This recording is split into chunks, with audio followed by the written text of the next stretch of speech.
Magandang gabi Pilipinas, live mula sa Pag-asa Weather and Flood Forecasting Center. Narito na ang latest sa lagay ng ating panahon.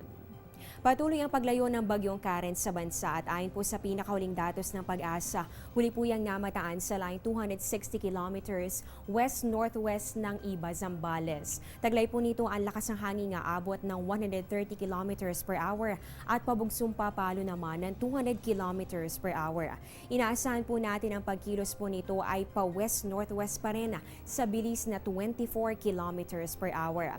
At kung sakali man na magpatuloy po ito sa kanyang bilis at direksyon, posible na po yung makalabas ng Philippine Area of Responsibility sa mga susunod na oras. Maaring alas 10 po yan ng gabi hanggang alas 12 ng madaling araw mamaya. Dahil patuloy na po lumalayo sa landmass, ibinaba na rin ng Pag-asa ang lahat ng tropical cyclone warning signals. Gayunpaman, pinapayuhan pa rin po ang mga residente ng Ilocos Region, ganun din dito sa Cordillera, Cagayan Valley, pati na rin sa mga probinsya ng Zambales, Bataan, Tarlac, Pampanga, pati na rin po dito sa bahagi ng Mindoro, Negros and Cebu na maghanda po dito sa maulap na kalangitan na magdudulot ng mahina hanggang sa katamtamang pag-ulan at mga pagkidlat pagkulog. Dito naman sa atin sa Metro Manila at ganun din sa natitirang bahagi pa ng ating bansa, mararanasan naman ang bahagya hanggang sa maulap na kalangitan na meron pa rin pong chances nitong mga pulupulong pag-ulan o pagkidlat pagkulog.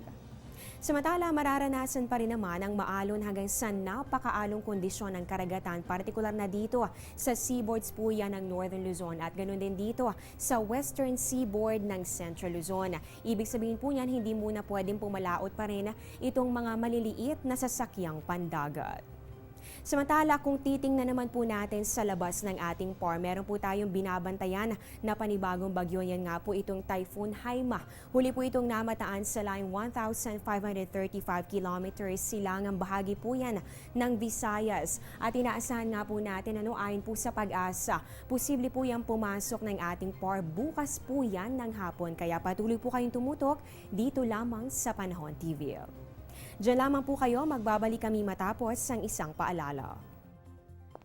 Teng, ang package. Ma'am, sabi ng Air 21 on the road na. Ano, Teng? Ang package. Ma'am, sabi ng Air 21 na receive na. Okay, very good. Basta padala, sagot ka ng Air 21. May real-time delivery updates via text para worry-free ka. Teng, ang package, napadala mo na? Yes, ma'am, sa Air 21. Sa Air 21, sagot ko, padala mo. Bagamat papalayo na ang bagyong Karen dito sa ating landmass, nakakaranas pa rin po ng mga pag-ulan ang ilang bahagi ng ating bansa. Kaugnay po niya naglabas ng rainfall advisory ang Pag-asa. Ayon po dito nakakaranas ng mahina hanggang sa katamtamang pag-ulan dito yan sa Rizal, Tarlac, Pampanga at ganun din sa Zambales. Nararanasan din po yan dito sa Metro Manila, Bataan, Bulacan at ganun din sa Nueva Ecija na posible pong magpatuloy sa loob ng susunod na 2 oras. Para naman sa mga estudyante at ganoon din sa mga magulang na nag-aabang po ng class suspensions, narito po ang listahan ng mga paaralan o mga lugar na nagkansela na po ng kanilang klase para po yan bukas, araw ng Lunes, October 17, 2016. Unahin po natin ang para sa lahat ng antas. Wala pong pasok dito sa Giginto at Kalumpit, Bulacan. Wala ring pasok ang all levels dito po yan sa San Fernando, Pampanga.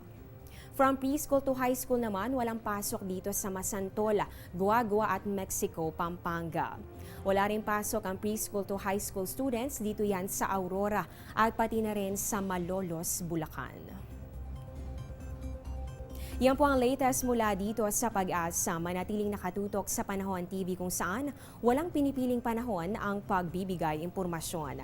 Ako po ang inyong weather lover, Amor La Rosa. Magandang gabi at mag-ingat po kayo.